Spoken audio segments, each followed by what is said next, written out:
Hi, welcome back. ನಿಮ್ಮ voter I D card ಈ ಥರ ಓಲ್ಡ್ ಫಾರ್ಮೇಟಲ್ಲಿ ಇದ್ದರೆ ಅದನ್ನು ನ್ಯೂ ಫಾರ್ಮೇಟಲ್ಲಿ ಹೇಗೆ ತೊಗೊಳ್ಳೋದು ಆನ್ಲೈನಲ್ಲಿ ಅನ್ನೋದ್ರ ಬಗ್ಗೆ ಈ ವಿಡಿಯೋದಲ್ಲಿ ನೋಡೋಣ. ಇದು ನ್ಯೂ ಕಾರ್ಡ್ ತುಂಬ ಸ್ಮಾರ್ಟ್ ಆಗಿದೆ, ಜೊತೆಗೆ ಪಾನ್ ಕಾರ್ಡ್ ಸೈಜಲ್ಲಿರುತ್ತೆ ಅಥವಾ ನಿಮ್ಮ ATM ಕಾರ್ಡ್ ಸೈಜಲ್ಲಿರುತ್ತೆ. ಹಾಗಾಗಿ ಈ ನ್ಯೂ ಕಾರ್ಡ್ ಫಾರ್ಮೇಟಲ್ಲಿ ನಿಮ್ಮ ವೋಟರ್ ಐ ಡಿ ಕಾರ್ಡನ್ನು ಹೇಗೆ ಅಪ್ಗ್ರೇಡ್ ಮಾಡ್ಕೊಳ್ಳೋದು ಅನ್ನೋದ್ರ ಬಗ್ಗೆ ಈ ವಿಡಿಯೋದಲ್ಲಿ ಆನ್ಲೈನ್ ಮುಖಾಂತರ ಅಪ್ಲೈ ಮಾಡಿ ನಿಮ್ಮ ಮನೆ ಅಡ್ರೆಸ್ಸಿಗೆ ಹೇಗೆ ತೊಗೊಳ್ಳೋದು ಅನ್ನೋದ್ರ ಬಗ್ಗೆ ನೋಡೋಣ. ಮೊದಲನೇದಾಗಿ ನೀವು ಈ ವೆಬ್ಸೈಟ್ಗೆ ಬರಬೇಕಾಗುತ್ತೆ. ನೋಡಿ, ಈ ಲಿಂಕನ್ನು ನಾನು ನಿಮಗೆ ಡಿಸ್ಕ್ರಿಪ್ಷನಲ್ಲಿ ಕೊಟ್ಟಿರ್ತೀನಿ. ಈ ವೆಬ್ಸೈಟ್ಗೆ ಬರ್ತೀರಾ. ಎಲೆಕ್ಷನ್ ಕಮಿಷನ್ ಆಫ್ ಇಂಡಿಯಾದಿಂದ ಈ ವೆಬ್ಸೈಟ್ ಇದೆ. ಇಲ್ಲಿ ಸುಮಾರು ಆನ್ಲೈನ್ ಸರ್ವಿಸಸ್ಗಳಿಗೆ ಅವಕಾಶ ಇದೆ. ನೋಡಿ, ಇಲ್ಲಿ ನೀವು new voter I D card registration ಕೂಡ ಇದೆ. ಈಗ ಫಾರ್ ಎಕ್ಸಾಂಪಲ್ ಯಾರಾದರೂ 18 ಇಯರ್ಸ್ ಆಗಿತ್ತು, ಅವ್ರು ಫಸ್ಟ್ ಟೈಮ್ ವೋಟ್ ಹಾಕಬೇಕು, ಅವ್ರಿಗೆ ವೋಟರ್ ಐ ಡಿ ಮಾಡ್ಕೋಬೇಕು ಅಂತಂದರೆ ಈ ಫಾರ್ಮ್ನ ನೀವು ಫಿಲ್ಅಪ್ ಮಾಡಬೇಕಾಗುತ್ತೆ. ನಿಮ್ಗೆ already voter I D card ಇದೆ, ಫಾರ್ಮ್ ನಂಬರ್ 8. ನೋಡಿ, ವೋಟರ್ ಐ ಡಿ ಕಾರ್ಡ್ ಇದೆ, ಬಟ್ ನೀವೇನು ಮಾಡ್ತಿದ್ದೀರಾ, ಈ ನ್ಯೂ ಕಾರ್ಡ್ಗೆ ಅಪ್ಲೈ ಮಾಡ್ತಾ ಇದ್ದೀರಾ. ಅಥವಾ ನಿಮ್ಮ ಕರೆಕ್ಷನ್ ಜೊತೆಗೆ ಏನಾದರೂ ಕರೆಕ್ಷನ್ ಇದ್ದರೂ ಕೂಡ ನೀವು ಕರೆಕ್ಷನ್ ಮಾಡಿಕೊಂಡ್ರೆ ಅದು ಅಪ್ಡೇಟ್ ಆಗಿ ಈ ಥರ ವೋಟರ್ ಐ ಡಿ ಫಾರ್ಮ್ಯಾಟಲ್ಲಿ ATM ಕಾರ್ಡ್ ಸೈಜಲ್ಲಿ ಇರುವಂಥ ಹೊಸ ರೀತಿಯ ವೋಟರ್ ಐ ಡಿ ಫಾರ್ಮ್ಯಾಟಲ್ಲೇ ನಿಮ್ಮ ವೋಟರ್ ಐ ಡಿ ಕಾರ್ಡ್ ಬರುತ್ತೆ ಅಂತ. ಓಕೆ, ಸೊ ಈಗ ಕರೆಕ್ಷನ್ ಆಫ್ ಎಂಟ್ರೀಸ್ ಅಂತ ಫಾರ್ಮ್ ನಂಬರ್ 8 ನೀವು ಫಿಲ್ ಮಾಡಬೇಕಾಗುತ್ತೆ. ಆಲ್ರೆಡಿ ನಿಮಗೆ voter I D old I D card ಇದ್ದರೆ. ಸೊ ನೋಡಿ, ಫಿಲ್ ಫಾರ್ಮ್ 8 ಅಂತ ಕ್ಲಿಕ್ ಮಾಡಬೇಕು. ಅದಕ್ಕಿಂತ ಮುಂಚೆ ನೋಡಿ, ಇಲ್ಲಿ ಸೈನ್ ಅಪ್ ಮತ್ತು ಲಾಗಿನ್ ಅಂತ ಇದೆ. ಸೈನ್ ಅಪ್ ಮಾಡಿಕೊಂಡು ನಿಮ್ಮ ಮೊಬೈಲ್ ನಂಬರ್ ಹಾಕಬೇಕಾಗುತ್ತೆ. ಫಸ್ಟ್ ಟೈಮ್ ಆಗಿದ್ದರೆ, ಆಲ್ರೆಡಿ ನೀವು ರಿಜಿಸ್ಟರ್ ಮಾಡ್ಕೊಂಡಿದ್ರೆ ನೋಡಿ, ಲಾಗಿನ್ ಅಂತ ಹಾಕ್ಕೊಡಿ. ನಿಮ್ಮ ಮೊಬೈಲ್ ನಂಬರನ್ನು ಹಾಕಿ ಕ್ಯಾಪ್ಚಾನ ಎಂಟ್ರಿ ಮಾಡಿ. ನೋಡಿ, ರಿಕ್ವೆಸ್ಟ್ OTP ಅಂತ ಕ್ಲಿಕ್ ಮಾಡಿ. ನಿಮ್ಮ ಮೊಬೈಲ್ ನಂಬರಿಗೆ OTP ಬರುತ್ತೆ, ಅದನ್ನು ಇಲ್ಲಿ ಎಂಟ್ರಿ ಮಾಡಿಕೊಡಿ. Verify and login. ನಿಮ್ಮ ಮೊಬೈಲ್ ನಂಬರ್ ಹಾಕಿ OTP ಹಾಕಿದ ಮೇಲೆ ನಿಮಗೆ ಹೋಮ್ ಪೇಜ್ ಈ ಥರ ನಿಮ್ಮ ಅಕೌಂಟ್ ಓಪನ್ ಆಗುತ್ತೆ. ಇಲ್ಲಿ ಬಂದು ನೀವು ಫಾರ್ಮ್ ನಂಬರ್ 8 ಇದೆಯಲ್ಲ, ಇದ್ರ ಮೇಲೆ ಕ್ಲಿಕ್ ಮಾಡಿ. ಫಿಲ್ ಫಾರ್ಮ್ 8 ಅಂತ ಇಲ್ಲಿ ನೋಡಿ, ಅದರ್ ಎಲೆಕ್ಟರ್ ಅಂತ ಕ್ಲಿಕ್ ಮಾಡಿಕೊಡಿ. ಇಲ್ಲಿ ನಿಮ್ಮ ನಂಬರ್ ಹಾಕಿ. ನಿಮ್ಮ ವೋಟರ್ ಐ ಡಿ ನಂಬರ್ ಏನಿದೆ, ಅಲ್ಫಾನ್ಯೂಮೆರಿಕ್ ಇರುತ್ತೆ, ಅದನ್ನ ಹಾಕಿ ಸಬ್ಮಿಟ್ ಅಂತ ಕೊಡಿ. ಅದು ಕೊಟ್ಟ ಮೇಲೆ ನಿಮಗೆ ಒಂದಷ್ಟು ಡೀಟೇಲ್ಸ್ ತೋರಿಸುತ್ತೆ. ನಿಮ್ಮ ಕ್ಷೇತ್ರ, ನಿಮ್ಮ ಹೆಸರು, ನಿಮ್ಮ ಫಾದರ್ ನೇಮು ಅಥವಾ ಹಸ್ಬೆಂಡ್ ನೇಮು ಎಲ್ಲ ತೋರಿಸುತ್ತೆ. ಅದನ್ನು ಚೆಕ್ ಮಾಡಿಕೊಂಡು ಓಕೆ ಅಂತ ಕೊಡಿ.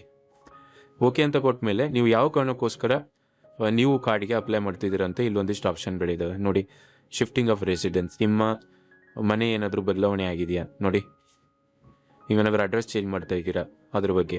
ಜೊತೆಗೆ ನೋಡಿ, correction of entries in existing electoral, ಅಂದರೆ ಕರೆಕ್ಷನ್ ಏನಾದರೂ name correction, father name correction, ಈ ಥರ ಯಾವುದೇ ಕರೆಕ್ಷನ್ ಇದ್ರೂ ಕೂಡ ಈ ಆಯ್ಕೆಯನ್ನು ತೊಗೊಳ್ಳಿ.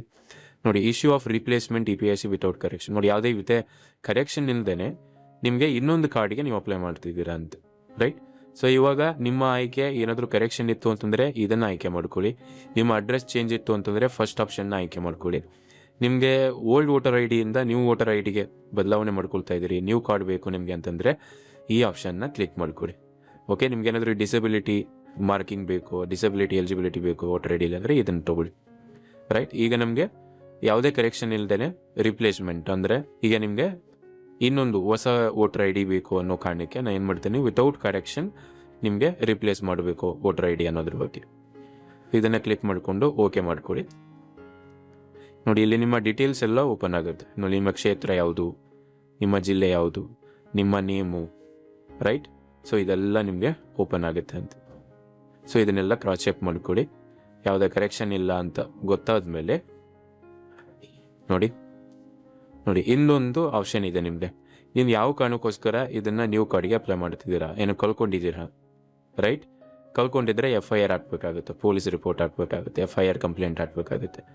ನೋಡಿ, destroyed due to reason beyond control like floods, ಏನಾದರೂ ನ್ಯಾಚುರಲ್ ಕೆಲಾಮಿಟೀಸಿಂದ, ಡಿಸಾಸ್ಟರಿಂದ ಏನಾದರೂ ಹಾಳಾಗಿದೆಯಾ ಅದ್ರ ಬಗ್ಗೆ ಕೇಳ್ತಾ ಇದ್ದಾರೆ. ಜೊತೆಗೆ ಮಿಟಿಲೇಟೆಡ್ ಆಗಿದೆ ಅಂದರೆ ಹಾಳಾಗಿದೆಯಾ, ಹರಿದೋಗಿ ಅಥವಾ ಏನಾದರೂ ಒದ್ದೆಯಾಗಿ ಏನಾದರೂ ಹಾಳಾಗಿದ್ದರೆ ಸೊ ಆ 2 ಕಾರಣಗಳನ್ನು ಕೇಳ್ತಾ ಇದ್ದಾನೆ. ಸೊ ಲಾಸ್ಟ್ ಬದಲಾಗಿ ನೀವು ಡೆಸ್ಟ್ರಾಯ್ಡ್ ಡ್ಯೂ ಟು ರೀಸನ್ ಅಂತ ಹಾಕಿ, ಇಲ್ಲಾಂದರೆ ಮಿಟಿಲೇಟೆಡ್ ಅಂತ ಹಾಕಿ. ಸೊ ಮಿಟಿಲೇಟೆಡ್ ಅಂತ ಆಯ್ಕೆ ಮಾಡಿಕೊಂಡು ನೋಡಿ, ಮಿಟಿಲೇಟೆಡ್ ಅಂತ ಆಯ್ಕೆ ಮಾಡಿಕೊಂಡು ನೆಕ್ಸ್ಟ್ ಅಂತ ಕ್ಲಿಕ್ ಮಾಡಿ. ಇಲ್ಲಿ ನಿಮಗೆ ಪ್ಲೇಸ್ ಕೇಳುತ್ತೆ. ನಿಮ್ಮ ಪ್ಲೇಸ್ ಏನಿರುತ್ತೆ ಅದನ್ನು ಎಂಟ್ರಿ ಮಾಡ್ಕೊಳ್ಳಿ. ಅದಾದಮೇಲೆ ನೆಕ್ಸ್ಟ್ ಅಂತ ಕೊಡಿ. ನೋಡಿ, ಇಲ್ಲಿ ಕ್ಯಾಪ್ಚಾ ಕೇಳುತ್ತಾನೆ, ಕ್ಯಾಪ್ಚಾ ಎಂಟ್ರಿ ಮಾಡಿ. WT ಪ್ರಿವ್ಯೂ ಆ್ಯಂಡ್ ಸಬ್ಮಿಟ್ ಮೇಲೆ ಕ್ಲಿಕ್ ಮಾಡಿ. ಕ್ಯಾಪ್ಚಾ ರೌಂಡ್ ಆಗಿದೆ. ಸೊ ಕ್ಯಾಪ್ಚಾ ಎಂಟ್ರಿ ಮಾಡಿದ ಮೇಲೆ ಪ್ರಿವ್ಯೂ ಆ್ಯಂಡ್ ಸಬ್ಮಿಟ್ ಅಂತ ಕ್ಲಿಕ್ ಮಾಡಿ. ನೋಡಿ ನೀವೇನು ಎಂಟ್ರಿ ಮಾಡಿದ್ದೀರಾ ಅದೆಲ್ಲ ಡೀಟೇಲ್ಸ್ ನಿಮ್ಗೆ ಇಲ್ಲಿ ಸಿಗುತ್ತೆ. ನಿಮ್ಮ ಕ್ಷೇತ್ರ, ನಿಮ್ಮ ಹೆಸರು, ಸೊ ಎಲ್ಲ ಡೀಟೇಲ್ಸು ನಿಮ್ದಿಲ್ಲಿ ಸಿಗುತ್ತೆ. ಇದನ್ನೆಲ್ಲ ಒಂದ್ಸರಿ ನೋಡ್ಕೊಳ್ಳಿ. ಓಕೆ, ನೋಡ್ಕೊಂಡ್ಬಿಟ್ಟು ಏನಾದರೂ ಚೇಂಜಸ್ ಇದ್ದರೆ ಕೀಪ್ ಎಡಿಟಿಂಗ್ ಅಂತ ಕ್ಲಿಕ್ ಮಾಡಿ, ಮತ್ತೆ ಎಡಿಟ್ ಮಾಡ್ಕೊಂಡು ವಾಪಸ್ ಇಲ್ಲಿ ಬನ್ನಿ. ಇಲ್ಲ ಅಂತಂದರೆ ಸಬ್ಮಿಟ್ ಅಂತ ಕ್ಲಿಕ್ ಮಾಡಬೇಕಾಗುತ್ತೆ. ಸಬ್ಮಿಟ್ ಅಂತ ಕ್ಲಿಕ್ ಮಾಡಿ. Are you sure you want to submit this form? Yes ಅಂತ ಕ್ಲಿಕ್ ಮಾಡಿ. ನೋಡಿ, your application has been submitted successfully, generated reference number. ಈ ರೆಫರೆನ್ಸ್ ನಂಬರನ್ನು ನಿಮ್ಮ ಅಪ್ಲಿಕೇಶನ್ ಸ್ಟೇಟಸ್ ಚೆಕ್ ಮಾಡೋದಕ್ಕೆ ಎಲ್ಲಾದರೂ ಒಂದು ಕಡೆ ಸೇವ್ ಮಾಡಿ ಇಟ್ಕೊಳ್ಳಿ. You can use this reference number for any future reference ಅಂತಿದೆ. ನೋಡಿ, ನೀವು ಡೌನ್ಲೋಡ್ ಅಕ್ನಾಲೇಜ್ಮೆಂಟ್ ಕೂಡ ತಗೋಬೋದು. ನೋಡಿ, ಓಪನ್ ಫೈಲ್ ಅಂತ ಕೊಡ್ತಾ ಇದ್ದೀನಿ. ಇಲ್ಲೇ ನಿಮ್ಮ ಅಕ್ನಾಲೇಜ್ಮೆಂಟ್ ಇರುತ್ತೆ ನಿಮ್ಮ ಫ್ಯೂಚರ್ ರೆಫರೆನ್ಸ್ಗೆ, ಜೊತೆಗೆ ನಿಮ್ಮ ಅಪ್ಲಿಕೇಶನ್ ನಂಬರ್ ಕೂಡ ಇಲ್ಲಿದೆ. ನೋಡಿ, ಈ ಅಪ್ಲಿಕೇಶನ್ ನಂಬರನ್ನು ಹಾಕೋದ್ರ ಮುಖಾಂತರ ನೀವು ನಿಮ್ಮ ಅಪ್ಲಿಕೇಶನ್ ಸ್ಟೇಟಸ್ನ ಚೆಕ್ ಮಾಡ್ಕೋಬೋದು. ಓಕೆ ಅಂತ ಕ್ಲಿಕ್ ಮಾಡ್ತೀನಿ. ನಾವೀಗ ಹೋಮ್ ಪೇಜಿಗೆ ಬಂದ್ವಿ. ಹಾಗಾದರೆ ನೀವು ಒಂದ್ಸರಿ ಅಪ್ಲೈ ಮಾಡಿದ ಮೇಲೆ ನಿಮ್ಮ ಅಪ್ಲಿಕೇಶನ್ನ ಹೇಗೆ ಟ್ರ್ಯಾಕ್ ಮಾಡೋದು, ಯಾವ ಸ್ಟೇಟಸಲ್ಲಿದೆ ಅಂತ ನೀವು ಚೆಕ್ ಮಾಡ್ಕೋಬೋದು. ನೋಡಿ, ಇಲ್ಲಿಗೆ ಹೋಮ್ ಪೇಜಿಗೆ ಬಂದು ಟ್ರ್ಯಾಕ್ ಅಪ್ಲಿಕೇಶನ್ ಸ್ಟೇಟಸ್ ಅಂತ ಕ್ಲಿಕ್ ಮಾಡಿ. ಇಲ್ಲಿ ಎಂಟರ್ ರೆಫರೆನ್ಸ್ ನಂಬರ್ ಅಂತ ಇದೆ. ನೋಡಿ, ನೀವೇನು ಕಾಪಿ ಮಾಡ್ಕೊಂಡಿದ್ದೀರಲ್ಲ ನಿಮ್ಮ ರೆಫರೆನ್ಸ್ ನಂಬರನ್ನು ಇಲ್ಲಿ ಹಾಕಿ, ಅಪ್ಲಿಕೇಶನ್ ನಂಬರನ್ನು.